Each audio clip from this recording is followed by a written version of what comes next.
So take a listen to this. Pine Bush High School in New York under attack for asking students to recite the Pledge of Allegiance in Arabic. Watching the news and stuff, I know that there's people, sacrificing, their lives. Everything that happened was between our country and them, and then we're saying our country's pledge in their language. So there you hear it's not sitting well with students, but the school side is this, quote, our intention was to promote the fact that those who speak a language other than English still pledge to salute this great country, end quote there. So was this just an innocent mistake with well-intentioned action there? Joining me now is Dr. Zuhdi Jasser from the American Islamic Forum for Democracy. He's also the author of A Battle for the Soul of Islam. Doctor, thanks for being with us here. So it's great to be with you. Let me ask you this. Is this about intolerance?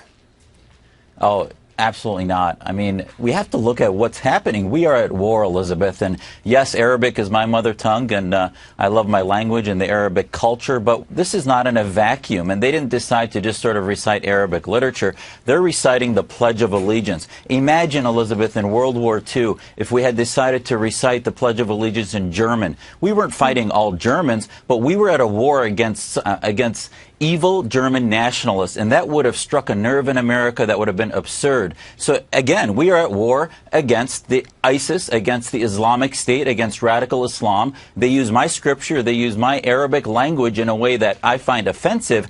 But, you have to look at the translation. We would be saying, those kids didn't probably know what they were saying. I get it. They were probably well-intentioned.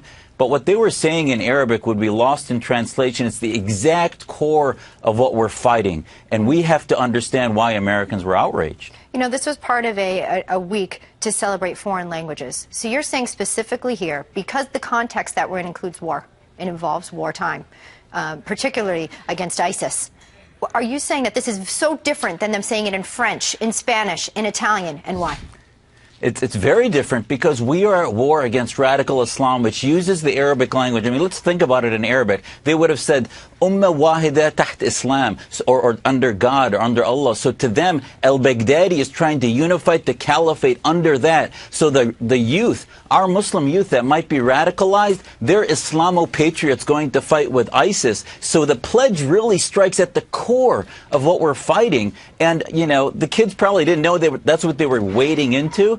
But we have to understand that's why Americans are outraged. And I think most American Muslims and Arabs especially would be outraged and say, hold on a sec, multiculturalism is one thing, but the pledge is in English.